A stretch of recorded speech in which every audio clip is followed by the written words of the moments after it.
रुकनी नहीं चाहिए।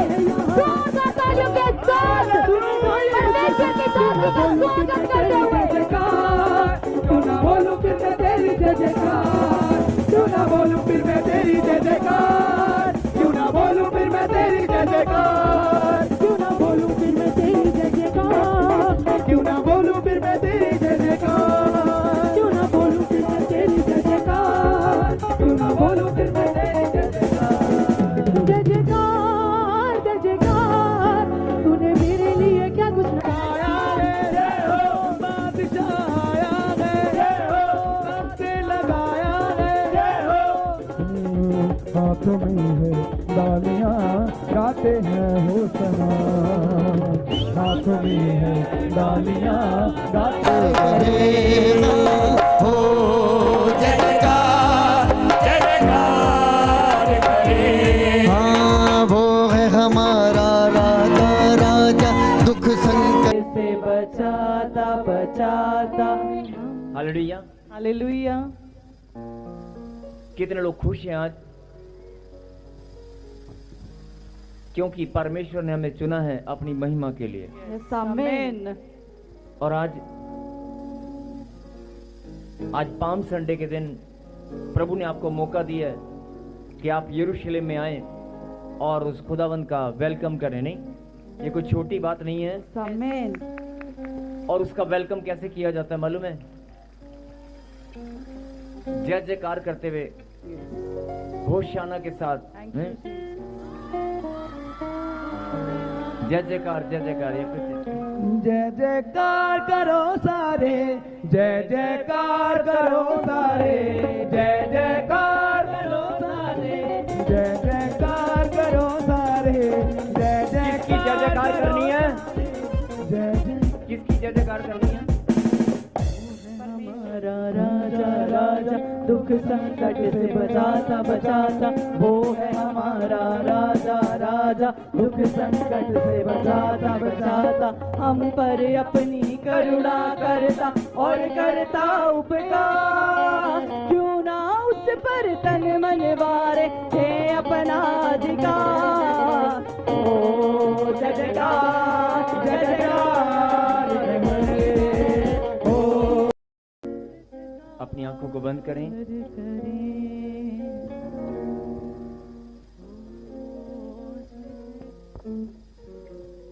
अपनी आंखों को बंद करें और वचन के लिए हम प्रार्थना करेंगे। सर्वशक्तिमान परमपिता परमेश्वर, हम आपकी हुजूरी में मेरे पिता, जितने भी बच्चे यहाँ पर मौजूद हैं, जिन्होंने भी प्रभु जी आज आपका स्वागत किया, आपका वेलकम किया, मेरे खुदा सबको आशीष देने वाले आप हैं, सबका न्याय करने वाले आप हैं, सब पर दया करने वाले आप हैं। इस घड़ी इस समय पिता परमेश्वर, जितने भी बच्चे प्रभु जी ऑनलाइन देख रहे हैं और जो लोग प्रभु जी तेरे पवित्र मंदिर में मौजूद हैं, हम सब मिलकर धन्यवाद करते हैं, आपका स्वागत करते हैं पवित्र आत्मा। आज पाम संडे के दिन हम आपका स्वागत करते हैं। जैसे यरूशलेम में आपने विजयी प्रवेश किया, आज आप हमारे जीवन में, हमारी जिंदगी में, आज हमारी जीवन के हर उस पल में प्रवेश करने वाले हैं। जो हमने सोचा नहीं था, आज शैतान ने बहुत लोगों को निराशा में डाला है। बहुत सारे लोग निर्बल अपने आप को समझते हैं, लेकिन आज आप प्रार्थना करें, मेरे पीछे कहें, हे परमेश्वर, हे परमेश्वर, हम सब मिलकर धन्यवाद करते हैं। धन्यवाद करते हैं। आपने हमें सुंदर मौका दिया है, सुंदर मौका दिया आपके वेलकम करने का, आपके वेलकम करने आपका स्वागत करने का। आपका स्वागत करने का। हे परमेश्वर, हे परमेश्वर, बहुत सारे लोग आपकी महिमा करने के लायक नहीं है, आपकी महिमा करने के लायक, या अभी चुने नहीं गए, लेकिन मेरे लिए बड़े गौरव और आनंद की बात है गर्व और आनंद की बात है कि मैं चुना गया हूँ। कि मैं चुना गया हूँ। आपके वेलकम के लिए, आपके वेलकम के लिए, आप आपकी महिमा के लिए आपकी महिमा के लिए मैं चुना गया हूँ। मैं चुना गया। हे परमेश्वर, हे परमेश्वर, ये ये मेरे लिए बड़े गौरव और आनंद की बात है। गौरव और आनंद की मैं बात बहुत है। आनंदित हूँ। मैं बहुत आनंदित हूँ। तालियों के साथ धन्यवाद करते हुए जो आनंदित हैं वो गवाही दे रहे हैं, तालियों के साथ गवाही दे रहे हैं आमीन। हालेलुया बोलकर। हालेलुया। वो परमेश्वर, धन्यवाद पिता परमेश्वर। आगे का समय पवित्र आत्मा हम आपके हाथों में सौंपते हैं और खुदावन जो वचन आपने, जो शिक्षा प्रभु जी आपने अपने बच्चों के लिए भेजी है, हम सब मिलकर उसे ग्रहण करने के लिए तैयार हैं। मैं प्रार्थना करता हूं पिता परमेश्वर के जो लोग यहाँ पर मौजूद हैं, जो वचन सुनने के लिए तैयार हैं, सबके दिमाग को, सबके सोचने समझने की शक्ति को पवित्र आत्मा आप अपने नियंत्रण में लें और आज वचन को सुनते ही सब लोग अपनी अपनी आशीष को ग्रहण करें। सब लोग बंधनों से आजाद हों। आमीन। सबके जीवन में आनंद की भरपूरी हो। आमीन। फिर से एक जोरदार ताली बजाकर और निकाले परमेश्वर के कलाम से लेकिन वचन में जाने से पहले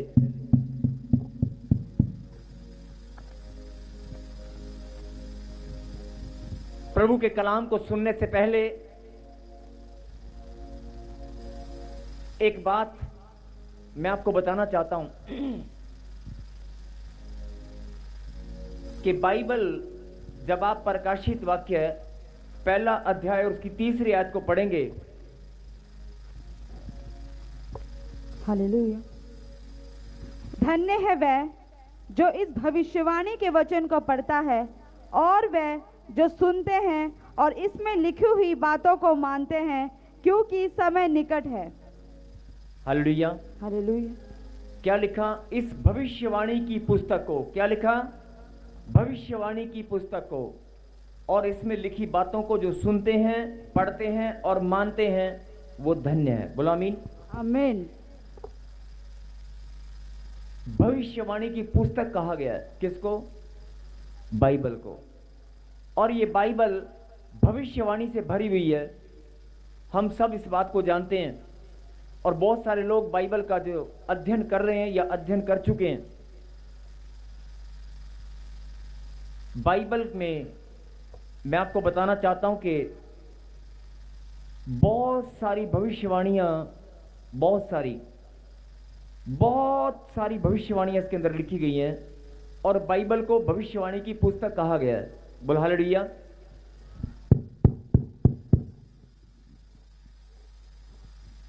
बाइबल को भविष्यवाणी की पुस्तक कहा गया है। इसका मतलब, इसका सीधा सा मतलब है कि इस पुस्तक के अंदर, इस किताब के अंदर, इस पवित्र शास्त्र के अंदर भविष्यवाणियां ही भविष्यवाणियां हैं। नहीं, इसका क्या मतलब हुआ?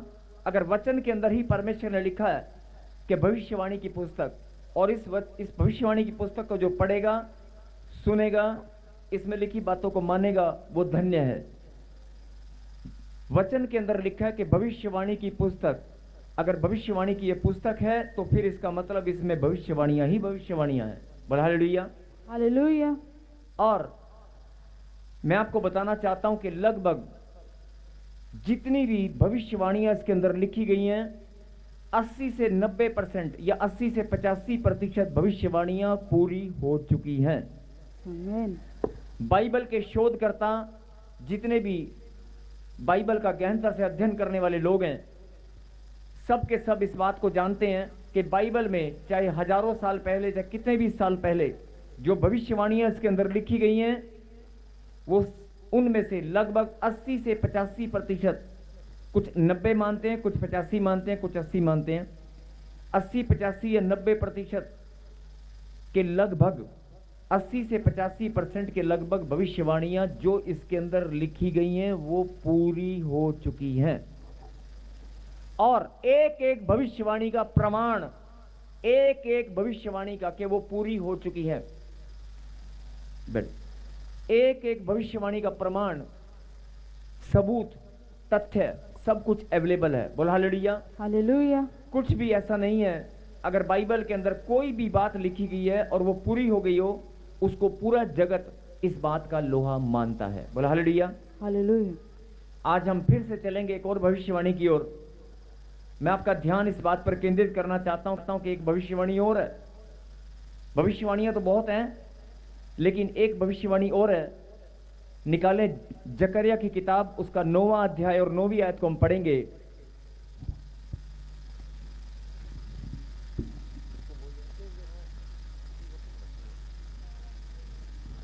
हालेलुया। हे सियोन, बहुत ही मगन हो। हे यरूशलेम, जय जयकार कर, क्योंकि तेरा राजा तेरे पास आएगा। वह धर्मी और उद्धार पाया हुआ है। वह दीन है और गधे पर, वरन गधी के बच्चे पर चढ़ा हुआ आएगा। बोला हालेलुया। हालेलुया। हे सियोन, बहुत ही मगन हो। बड़ा करिए बेटे, स्क्रीन पे बड़ा कर। हे यरूशलेम, जय जयकार कर। अभी आपने क्या किया?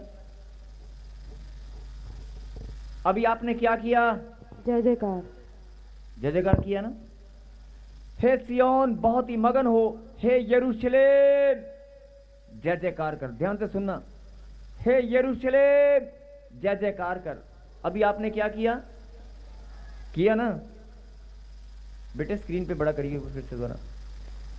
क्योंकि तेरा राजा तेरे पास आएगा। वह धर्मी और उद्धार पाया हुआ है। वह दीन है और गधे पर, वरन गधी के बच्चे पर चढ़ा हुआ है। गधे पर नहीं, क्या लिखा? गधी के बच्चे पर नहीं, क्या लिखा? गधी के। अब जकरिया की किताब 9वां अध्याय चैप्टर 9 और वर्स 9 में जब आप देखेंगे, 9 का 9 में, तो आपको जकरिया की किताब के बारे में मैं आपको बताना चाहता हूं कि यीशु मसीह के जन्म से ईसा पूर्व 520 साल पहले, लगभग यीशु मसीह के जन्म से भी 520 साल पहले भविष्यवाणी लिखी गई है। बोला हालेलुया। हालेलुया। यीशु मसीह 2025 साल पहले इस धरती पर उन्होंने जन्म लिया और बलिदान दिया, अपना सैक्रिफाइस मानव जाति के उद्धार के लिए, और तीसरे दिन मुर्दों में से जी उठे। गुड फ्राइडे और ईस्टर हम सब मनाते हैं, और गुड फ्राइडे और ईस्टर से पहले पाम संडे हम सब लोग मनाते हैं। बोल हालेलुया। हालेलुया। और मैं आपका ध्यान इस बात पर केंद्रित करना चाहता हूं कि यीशु मसीह के जन्म से भी लगभग 520 साल पहले एक भविष्यवक्ता ने भविष्यवाणी किया, और वो भविष्यवाणी जकरिया की किताब 9वां अध्याय और 9वीं आयत में लिखी गई है। आप पढ़ सकते हैं अपनी अपनी बाइबल के अंदर। और जो यीशु मसीह के जन्म से भी लगभग 500 साल पहले भविष्यवाणी लिखा गया, और फिर ये भविष्यवाणी पूरी कब हुआ? आज से 2025 साल पहले। ताली तो बजाई, ताली तो बजाओ। जो भविष्यवाणी लिखा गया कि गधी के बच्चे पर राजा आएगा, राजा नहीं, हालेलुया। वो भविष्यवाणी 2025 साल पहले पूरी हो चुकी है। हो चुकी कि नहीं? इसलिए मैं अभी आपका ध्यान फिर उस बात पर केंद्रित करना चाहता हूं कि बाइबल के अंदर जितनी भी भविष्यवाणी लिखी गई हैं उसमें 80 से 85% भविष्यवाणियां पूरी हो चुकी हैं, और बहुत कम भविष्यवाणियां ऐसी हैं बहुत जल्दी पूरी होने वाली हैं। कोरोना आपने देखा था, कोरोना के बारे में भविष्यवाणी पहले से लिखा हुआ है। जो भी समय आने वाला है सबके बारे में बाइबल के अंदर एक एक चीज पहले से लिखी हुई है, और प्रकाशन के माध्यम से पवित्र आत्मा की अगुवाई के द्वारा आप सब जान सकते हैं। बोला हालेलुया। हालेलुया। 2025 साल पहले जो भविष्यवाणी पूरी हुई वो उससे भी 500 साल पहले किसी भविष्यवक्ता ने लिख दिया। इसीलिए प्रकाशित वाक्य 1:3 में लिखा गया है कि भविष्यवाणी की पुस्तक है, भविष्यवाणियों से भरी हुई है। बोला हालेलुया। हालेलुया। और इसके अंदर जो लोग बोलते हैं कि मेरा घर कब बनेगा, जो लोग बोलते हैं कि मेरे बच्चा कब होगा, जो लोग बोलते हैं कि मेरा जीवन कब बदलेगा, जो लोग बोलते हैं कि मुझे आशीष कब मिलेगी, अरे एक एक चीज का टाइम, तेरी जिंदगी बदलने का टाइम, तेरी ब्लेसिंग का टाइम, तेरी खुशियां और आनंद का टाइम, एक एक चीज इस पवित्र शास्त्र के अंदर लिख कर रखा हुआ है। बोल हालेलुया। हालेलुया। एक एक चीज का समय निर्धारित कर दिया गया है। हर एक चीज, तुम्हारी खुशियां, तुम्हारा आनंद, तुम्हारी बढ़ोतरी, तुम्हारी कामयाबी, तुम्हारी सफलता, सब कुछ इस पवित्र शास्त्र के अंदर लिखा हुआ है। जो लोग बोलते हैं कि मैं 2 साल हो गए, 3 साल हो गए मैं चर्च में आ रही हूं, मेरी ब्लेसिंग मुझे नहीं मिली, मैं उनको बताना चाहता हूं कि तेरी ब्लेसिंग इसके अंदर लिखी हुई है। अगर गधी के बच्चे पर बैठने वाली बात पूरी हो सकती है, नहीं? अगर परमेश्वर गधी के बच्चे को इस्तेमाल कर सकते हैं, उसके मान सम्मान को बढ़ा सकते हैं। अभी हम वचन से पढ़ेंगे, मत्ती 21वां अध्याय निकालें और पढ़ेंगे।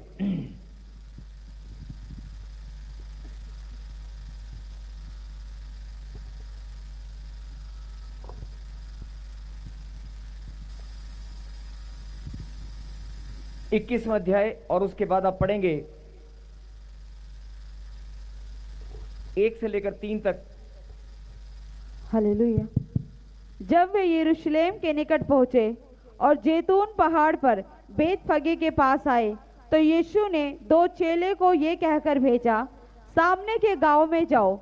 वहां पहुंचते ही एक गधी बंधी हुई और उसके साथ बच्चा तुम्हें मिलेगा, उन्हें खोल। हालेलुया। हालेलुया। क्या कहा? जाओ, सामने के गांव में जाओ, वहां पर एक गधी का बच्चा तुम्हें बंधा हुआ मिलेगा। नहीं, कौन मिलेगा? गधी का बच्चा। ये बात कौन बोल रहा है? यीशु मसीह। आगे आगे आगे। उन्हें खोलकर मेरे पास ले आओ।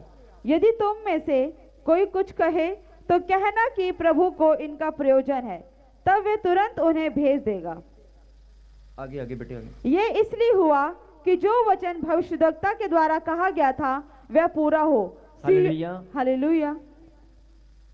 ये किस लिए हुआ कि जाओ, सामने के गांव में जाओ और वहां पर एक जगह है और उस घर के पास एक गधी का बच्चा बंधा हुआ है, उसे खोल कर लाओ। इसका प्रयोजन प्रभु ने रखा है। ये किस लिए हुआ? ये इसलिए हुआ कि भविष्यवाणी पूरी हो। पढ़ेंगे, क्या भविष्यवाणी है? सियोन की बेटी से कहो, देख तेरा राजा तेरे पास आता है, वह नम्र है और गधे पर बैठा है, वरन लादू के बच्चे पर। बोलो हालेलुया। हालेलुया। ताली बजाएंगे। Prelims 2025 is round the corner and current affairs feels like a mountain. Too many sources, less time to revise, and worse, nothing sticks at the end of the day. Join our 40 hours plus crash course curated exclusively for Prelims 2025. No unnecessary PDFs, no last minute confusion, just high retention, high quality learning all in the classroom. April 17 onwards, whether you're online or offline, get ready to turn your UPSC prep into a more focused, confident and stress-free experience. Join us for more details. किस लिए ताली बजानी है? भविष्यवाणी पूरी हुआ। नहीं? Yes, आगे। चेलों ने जाकर जैसा यीशु ने उनसे कहा था वैसा ही किया और गधी और बच्चे को लाकर उन पर अपने कपड़े डाले और वह उन पर बैठ गया। तब बहुत से लोगों ने अपने कपड़े मार्ग में बिछाए और अन्य लोगों ने पेड़ों से डालियां काटकर मार्ग में बिछाई। जो भीड़ आगे आगे जाती और पीछे पीछे चली आती थी, पुकार पुकार कर कहती थी, दाऊद की संतान को होशाना, धन्य है वह जो प्रभु के नाम से आता है, आकाश में होशाना। हालेलुया। हालेलुया। धन्य है वह जो प्रभु के नाम से आता है, होशाना। बोलो हालेलुया। हालेलुया। यहां पर समझने की बात क्या है कि अगर आज भी अगर आप कहीं बंधे हुए हैं, अगर परमेश्वर की दृष्टि एक गधे पर पड़ सकती है, अगर परमेश्वर की दृष्टि एक गधे के बच्चे पर पड़ सकती है जो कहीं दूर किसी गांव में बंधा हुआ था, तो आज बहुत सारी बहनें, बहुत सारे भाई लोग कहीं ना कहीं बंधन में है। कोई बिजनेस कारोबार में बंधा हुआ है, कोई पैसों के साथ बंधा हुआ है, कोई हॉस्पिटल में बंधा हुआ है, कोई टेंशनों में बंधा हुआ है, कोई ऐसे रिश्तों में बंधा हुआ है जो छूट नहीं पा रहे हैं, कोई पाप में बंधा हुआ है, कोई ना कोई बंधन में है। अगर आप बंधन में हैं तो परमेश्वर की दृष्टि अगर गधे पर पड़ सकती है तो आपके ऊपर भी पड़ सकती है। बोल हालेलुया। हालेलुया। अगर गधे को भी परमेश्वर बोल सकते हैं जाओ उसे खोल कर लाओ, तो परमेश्वर बोल रहे हैं सुन ले मेरी बेटी, सुन ले मेरे बेटे, मैं भी तुझे खोलना चाहता हूं। आमीन। जिस बंधन में तू पड़ा हुआ है 2 साल से 4 साल से, अरे मैं तुझे खोलना चाहता हूं। बोल हालेलुया। हालेलुया। अगर गधे के बच्चे पर मेरी दृष्टि पड़ सकती है तो तू मेरी संतान है। बोल हालेलुया। हालेलुया। नेक्स्ट। जब उसने यरूशलेम में प्रवेश किया तो सारे नगर में हलचल मच गई और लोग कहने लगे ये कौन है। लोगों ने कहा ये गलील के नासरत का भविष्यद्वक्ता यीशु है। बोला हालेलुया। हालेलुया। लिखा 9 में लिखा, 9 से पहले लिखा कि लोगों ने उसका वेलकम किया, वार्म वेलकम किया। डालियां, कपड़े जो उनसे बन सकता था, मतलब लोगों ने ये नहीं देखा कि स्वागत कैसे कर रहे हैं, जो उनके सामने आया वो उसके मार्ग में आदर के लिए बिछा दिया। नहीं, लोगों ने ये नहीं देखा, लोगों ने अपनी भावनाओं को, अपनी सच्चाई को, अपने दिल की भावनाओं को यीशु मसीह के लिए खोल कर रख दिया। जब यीशु मसीह यरूशलेम में प्रवेश किया तो लोगों ने अपनी भावनाएं व्यक्त की और कपड़े जो भी उनके हाथ में आया और डालियां सब उसके मार्ग में बिछाते गए और उसको ऑनर देते गए और उसको अपनी भेंट चढ़ाते गए। बोल हालेलुया। हालेलुया। अब जो समझने की बात है कि जो भीड़ आगे आगे चली और पीछे पीछे चली, वो पुकार पुकार कर कहती थी दाऊद के संतान होशाना, धन्य है वह जो प्रभु के नाम से आता है। और जब उसने यरूशलेम में प्रवेश किया तो सारे नगर में हलचल मच गई और लोग कहने लगे यह कौन है, क्योंकि बहुत सारे लोग जानते थे कि यीशु मसीह जब कहीं, जहां भी कहीं आश्चर्यक्रम होता था, जहां भी कहीं यीशु मसीह जाता था, आश्चर्यक्रमों की लाइन लग जाती थी। और जहां भी यीशु मसीह जाया करते थे आश्चर्यक्रमों की लाइन लगती थी। बीमार चंगे होते थे, कोढ़ी पाकशाप होते थे, अंधे बहरे गूंगे सब चंगाई पाते थे, मुर्दे तक जिंदा हो जाया करते थे। हालेलुया। आज भी मुर्दे जिंदा होते हैं। यस। और जो समझने की बात है कि अगर कोई गधी का बच्चा कहीं बंधन में है, प्रभु की दृष्टि उस पर है, उसने उसको खोल दिया। मैं फिर रिपीट कर रहा हूं, तो आज भी अगर आप किसी बंधन में हैं, मन फिराते ही परमेश्वर की दृष्टि आपके ऊपर पड़ेगी, परमेश्वर आपको खोल देंगे। आमीन। और अगर आपने ये ठान लिया है कि मैं आज यीशु मसीह का स्वागत करूंगी। बहुत सारे लोग खजूर की डालियां हाथ में लेकर अभी ऐसे घुमा रहे थे ना। आधे से ज्यादा लोगों को शायद ये नहीं पता कि खजूर की डालियां ऐसे क्यों घुमाते हैं, कि सब ने, आधे लोग कि यार ये ना शायद कोई रिवाज है, कोई रीति है और चलो सब लोग लेके जा रहे हैं, हम भी लेके चलते हैं, है ना। ये कोई रीति रिवाज नहीं है, it's a honour for our god. हमारे गॉड के लिए एक ऑनर है, सम्मान है उसके वेलकम के लिए। ये कोई रीति नहीं है, लेकिन ये याद किया जाता है कि जैसे इजरायली लोगों ने अपने उस समय परमेश्वर का स्वागत किया था, आज हम भी वैसे करने वाले हैं। आमीन। ये याद किया जाता है कि अगर परमेश्वर आज भी हमारे बीच में है और जैसे उन्होंने किया था ऐसे आज हम भी करेंगे पाम संडे के दिन। ये कोई रीति रिवाज नहीं है, बहुत सारे लोग इसको रीति रिवाज समझते हैं। ये एक भावना है, ये हमारे प्रेम की भेंट है उसके वेलकम के लिए। बोला हालेलुया। हालेलुया। और लिखा जब यरूशलेम में उसने प्रवेश किया, तो मैं आपको बताना चाहता हूं कि यरूशलेम में प्रवेश, जब आप लूका की किताब में, मत्ती की किताब में, यूहन्ना की किताब में, मरकुस की किताब में जब आप पढ़ेंगे, जहां यीशु मसीह के पाम संडे की बात लिखी गई है, गधी के बच्चे पर बैठने की बात लिखी गई, तो वहां पर हेडलाइन चारों जगह पर आपको ये बात मिलेगी, यरूशलेम में विजयी प्रवेश। कैसा प्रवेश? विजयी प्रवेश। यरूशलेम में विजयी प्रवेश, यहां भी लिखा हुआ है यरूशलेम में विजयी प्रवेश। आज परमेश्वर आपको यही बात समझाना चाहते हैं। जो लोग हार चुके हैं, जो लोग निराशा में हैं, जिनको लगता है मेरे बच्चे कामयाब नहीं होंगे, जिनको लगता है कि मेरा घर कब बनेगा, मेरी जिंदगी कब बदलेगी, आज परमेश्वर आपको बताना चाहते हैं, दिल के दरवाजे खोल मेरी बेटी, दिल के दरवाजे खोल ले मेरी बेटी, खोल ले मेरे बेटे, मैं प्रवेश करना चाहता हूं। हालेलुया। जैसे यरूशलेम में विजयी प्रवेश किया था, आज तू समाज से, हालात से, परिस्थितियों, अपनी अपनी परिस्थितियों से आप हार गए होंगे, बीमारियों से, टेंशनों से आपने हार मान ली होगी। सोच विचार के द्वारा परमेश्वर का आत्मा मुझे बोल रहा है कि आज तू बता दे कि हार मत मान। यरूशलेम में जैसे मैंने प्रवेश किया था, विजयी प्रवेश था, आज भी मैं तेरे जीवन में, तेरी सेवकाई में, आज तेरी बिजनेस में, कारोबार में मैं प्रवेश करूंगा। और अगर मैं प्रवेश करूंगा तो वो विजयी प्रवेश होगा। बोलो हालेलुया। आमीन। अगर मैं प्रवेश करूंगा, अपने दिल के दरवाजे खोल, तो वो विजयी प्रवेश होगा। तूने बहुत बार हार मानी होगी, लेकिन अब तू हार नहीं मानेगी, अब तू जीत कर ही आएगी। बोला आमीन। आमीन। यही बात कि जैसे गधे को प्रभु ने इस्तेमाल किया, ध्यान से सुने।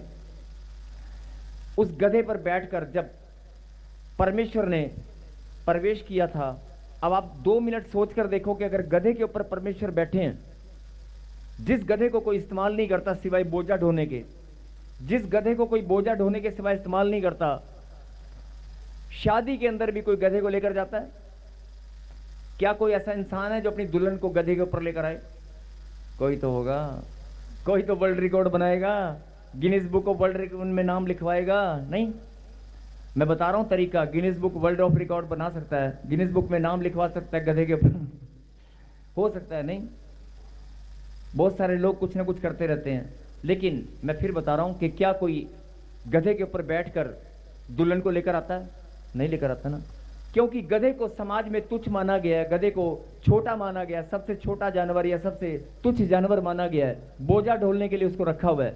परमेश्वर बोलता है कि सुन मेरी बेटी, सुन मेरे बेटे, अगर मैं गधे को चुनकर उसके सम्मान को बढ़ा सकता हूं, गधे को चुनकर मैं ऑनर दिला सकता हूं, ऑनर, तो आज समाज में बहुत सारे लोगों को दुत्कारा गया है, घर परिवार में, रिश्तों के अंदर बहुत सारे लोगों को दुत्कार दिया जाता है कि तू कुछ नहीं है, अरे गधा है, तू गधा है, चल गधा ही रहेगा। बहुत सारे लोग ऐसे अपने बच्चों को डांटते हैं, अरे गधे, तू गधा है। और कई लोग बोलते हैं गधा नंबर 1, गधा नंबर 2, गधा नंबर 3, अपने ही घर में नंबर लगाते हैं, गधा नंबर 1, गधा नंबर 2, गधा नंबर 3। नहीं, बड़ा बेटा गधा नंबर 1, छोटा उससे 2, छोटा 3, ऐसे बोलते हैं। ये घर घर की कहानी है, अपने ही बच्चों को गधा बोलते हैं। और समाज में भी बहुत सारे लोगों को तुच्छ जाना जाता है, गधा समझ लिया जाता है कि यार ये निकम्मा है।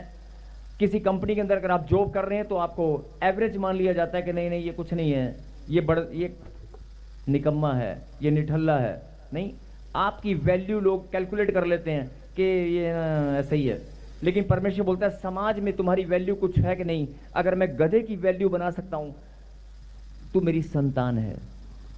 अगर मैं गधे की वैल्यू बना सकता हूं, और वो गधा जब यरूशलेम में जिसके ऊपर यीशु मसीह ने सवारी किया, बोलता है अगर मैं यरूशलेम में उसके ऊपर सवारी करके प्रवेश कर सकता हूं, सोच कर देखो जब गधा, तो लोग क्या सोचते, लोग जब उसके आगे कपड़े बिछा रहे थे या तो गधा जब देख रहा होगा तो उसके मन में कितनी फीलिंग आ रही होगी? नहीं, वाह वाह ये लोग, वाह वाह ये लोग कपड़े बिछा रहे हैं, फूल चढ़ा रहे हैं मेरे आगे।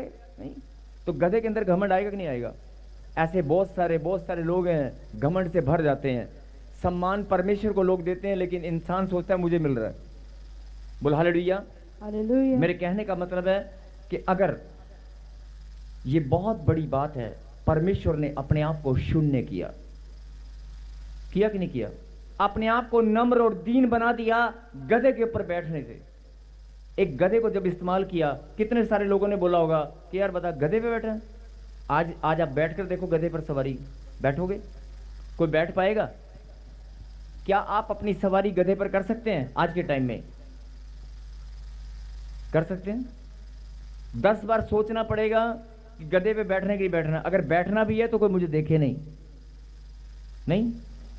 लेकिन परमेश्वर ने अपने आप को शून्य किया, नहीं, और उस गधे को हीरो बना दिया, जीरो से हीरो बना दिया। नहीं बनाया कि नहीं बनाया? वो गधा जीरो था और जीरो से हीरो बन गया। अरे गधा जीरो से हीरो बन सकता है तो तू मेरा बेटा है, तू मेरी बेटी है, तुझे मैं क्यों नहीं चमकाऊंगा? तुझे भी मैं चमका कर रहूंगा। आमीन। तेरा भी भविष्य उज्जवल बनकर रहेगा। आमीन। किसी और के घर में खुशियां, किसी और के घर में ढोल बजेगा कि नहीं? तेरे घर में संतान होगी जो तू 15 साल से 20 साल से जो लोग रो रहे हैं, नहीं, तुझे मैंने चुना है अपनी महिमा के लिए। तेरे घर में ढोल बजेगा, अरे आमीन। गधा जब फूल सकता है, तुझे तो मैंने अधिकार दिया हंसने का, मुस्कुराने का, नहीं? अगर गधा फूल सकता है, नहीं?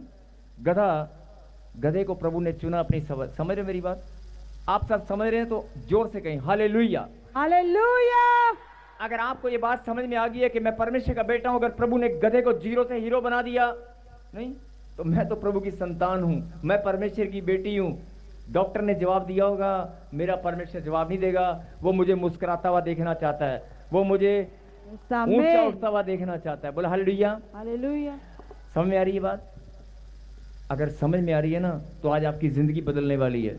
हालेलुया। आज यरूशलेम में जैसे यीशु मसीह ने विजयी प्रवेश किया था, आज परमेश्वर हम सबके जीवन में विजयी प्रवेश करने वाले हैं। आमीन।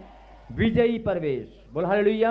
हालेलुया। आप फिर से रिपीट कर रहा हूं, मरकुस, लूका, यूहन्ना, मती, चारों इंजील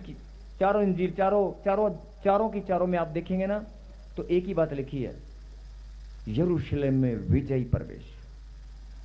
जो शैतान कब्जा करके बैठा है तुम्हारे शरीर में, अधिकार बनाकर बैठा है, जो बीमारियां, जो प्रॉब्लम, जो समस्याएं तुम्हारे जीवन में छुप कर बैठी हैं, अधिकार बनाकर बैठी है ना, आज जिससे आप हार मान चुके हैं, जिससे आपकी सोच, आपका दिमाग, आपका शरीर हार मान चुका है। मुझे शुगर है, मेरा हाथ काम नहीं करता है, नहीं, हार मान लेते हैं, डॉक्टर की दवाई के सामने घुटने टेक देते हैं। डॉक्टर बोलता है 3 महीने 6 महीने खानी पड़ेगी। मैं तर्क वितर्क में नहीं जाऊंगा, लेकिन मैं आपको यह बात समझाना चाहता हूं कि अगर आप विश्वास करें और सच्चे मन से समर्पण करें, इस वचन की गहराई को आप समझ लें, तो आज यीशु मसीह आपके अंदर प्रवेश करेगा। आज यीशु मसीह आपके जीवन में और आप विजयी हो जाओगे। अरे बीमारियों से, समस्याओं से, कर्जे से, लाचारी से, बेरोजगारी से आप विजयी हो जाओगे। आप जीत कर ही रहोगे, कोई और नहीं, आप जीतने वाले हो। जो पीछे वाले बैठे हैं, जो बोलते हैं कि हमारा नंबर नहीं आया, आज आप जीतने वाले हो। बोलो आमीन। आमीन। जो लोग बीमार हैं, जो लोग समस्याओं में हैं, जो विश्वास के साथ आए तो हैं लेकिन बोलते हैं कि हमारा नंबर नहीं आया, अरे आप आज जीतने वाले हो, आज आपका ही नंबर आने वाला है। आमीन। यीशु मसीह आज हम सबके जीवन में प्रवेश करने वाला है। अरे खोल दे अपने दरवाजे, दिल के दरवाजे को खोल दे, खोल दे, खोल दे। सुन ले मेरी बेटी, सुन ले मेरे बेटे, तुझे चुना है मैंने अपनी महिमा के लिए। ध्यान से सुनना। बहुत सारे लोग परमेश्वर के पवित्र नाम को अपने होठों से निकालते नहीं है, हो सकता है वो जानते भी ना हो, लेकिन आपको चुना है प्रभु ने अपनी महिमा के लिए।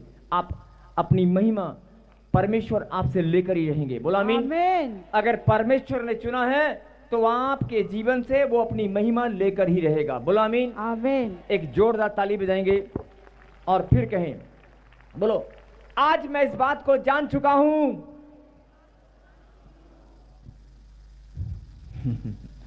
अगर गधे को प्रभु चुन सकते हैं तो मुझे भी चुन सकते हैं।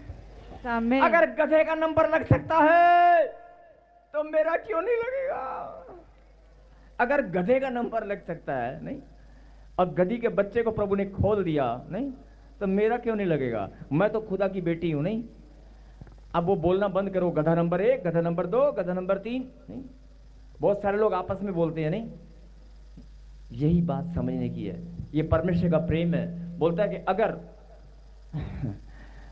अगर मैं गधे को चुनकर और पूरा यरूशलेम के अंदर जब मैंने विजयी प्रवेश किया, तो सारे इजराइलियों ने गधे के सामने क्या किया?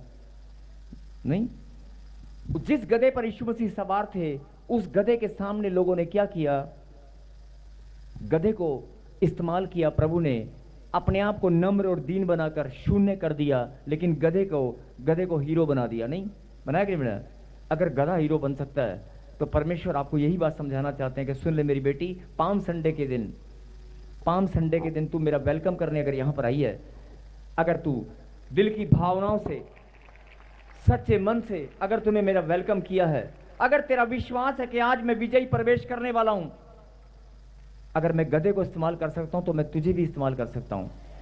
समाज में तेरा भी रुतबा, तेरा भी मान सम्मान मैं गुणात्मक वृद्धि में बढ़ा सकता हूं। किसी और का बढ़े ना बढ़े, लेकिन तेरा जरूर बढ़ेगा। बोलो हालेलुया। जो लोग ऑनलाइन देख रहे हैं, जो लोग टूटे हुए निराशा में हैं, आप बोल दो प्रभु, बोल दो आज मेरा नंबर लग चुका है। जैसे गधे को परमेश्वर ने इस्तेमाल किया, ऐसे प्रभु का हाथ, प्रभु की दया मेरे ऊपर है। मैं परमेश्वर की संतान हूं, मैं परमेश्वर का बेटा हूं, मेरा भी नंबर लग चुका है। आज प्रभु मेरे अंदर आ रहे हैं, परमेश्वर मेरे जीवन में प्रवेश करेंगे। मैं अपने दिल के दरवाजे को खोल देती हूं। मैं अपने दिल के दरवाजे को खोलकर, अरे अपने दिल के दरवाजे को खोलकर आज मैं परमेश्वर का वेलकम करती हूं। आमीन। आज मैं परमेश्वर का वेलकम दिल के दरवाजे खोलकर करूंगी और मेरा खुदा मेरे जीवन में प्रवेश करेगा और मैं जीत कर ही आऊंगी। आमीन। जिसके पास परमेश्वर है उसके पास सब कुछ है। जोरदार ताली बजाकर आज यही संदेश परमेश्वर आपको देना चाहते हैं कि बीमारियों से, लाचारियों से, बेरोजगारी से घबराना बंद कर। अगर मैं गधे को चुन सकता हूं, तुझे मैंने 4 साल पहले, 5 साल पहले, 10 साल पहले तुझे चुन लिया है। अपनी बुलाहट को जान ले, पहचान ले, तुझे मैंने चुन लिया है। बोला आमीन। अगर मैं गधे को चुन सकता हूं तो तू मेरी संतान है। बोला आमीन। उसकी महिमा करो, बंधन टूट जाए। आइए अपनी आंखों को बंद करें। और जिनको लग रहा है कि आज मेरे जीवन में मैं निराशा में थी, मैं टेंशन में थी, लेकिन आज मैं विश्वास करती हूं कि पाम संडे के दिन मैंने खुदा का वेलकम किया है। जो मैंने ऑनर खुदा को दिया है, आज मेरा प्रतिफल मुझे मिलेगा। यीशु मसीह मेरे जीवन में प्रवेश कर चुके हैं। मेरा जीवन आज बदल चुका है। जिनके घर में लड़ाई झगड़ा, जिनके घर में बीमारियां, जिनके घर में लाचारी है, जिनके घर में प्रॉब्लम है, समस्याएं हैं, आज परमेश्वर ने कहा कि अगर मैं गधे को चुन सकता हूं तो तुझे भी, जो लड़ाई से हारी हुई है, कर्जों से हार गया है, जो लोग बेरोजगारी से हार गए हैं, बीमारी से, शुगर से, टाइफाइड से, कैंसर से हार चुके हैं, मैं तुझे जिताऊंगा। मैं तुझे जिताऊंगा। मैं तेरे अंदर प्रवेश करूंगा। वो गांठ, गिल्टियां, पथरियां, रसोड़ियां, कर्जा धुआं बनकर उड़ जाएगा। अरे मैं अपने दिल के दरवाजे को खोल खोल और पुकार ले मुझे। यीशु, मैं आपका स्वागत करती हूँ। मैं आपका स्वागत, मैं आपका वेलकम करता हूँ। मैं आपका वेलकम दिल के दरवाजे खोलकर, दिल के दरवाजे खोलकर परमेश्वर। उसकी महिमा मेरे खुदा, करो। जो लोग म्यूजिक चला ले बेटे साथ साथ, अब मैं कितनी बार इशारा कर चुका हूँ। म्यूजिक चला ले साथ साथ, कितनी बार इशारा कर चुका हूँ बेटे। मैं हल्का सा म्यूजिक चला, फिर गीत गाएंगे, ठीक है? मिलकर गाएंगे बेटे। मेरे खुदा, जिन बच्चों ने प्रभु जी आज दिल के दरवाजे खोलकर आपका वेलकम किया है, मेरे खुदा मैं प्रार्थना करता हूं कि आज सबके जीवन में आप प्रवेश करें और ये लोग, ये तेरे बच्चे जान पाएं कि यीशु मसीह का प्रवेश विजयी प्रवेश है। जो बीमारियों से, कर्जे से, लाचारी से हार मान चुके हैं, जीवन की परिस्थितियों से हार मान चुके हैं, मेरे खुदा वो जानने पाए कि आज यीशु मसीह ने इनको बुलाया है। आज यीशु मसीह ने इनके जीवन में विजयी प्रवेश कर लिया है। आमीन। जिनके जीवन में विजयी प्रवेश हो चुका है, वो गवाही दे रहे हैं तालियों के साथ मुस्कुराते हुए।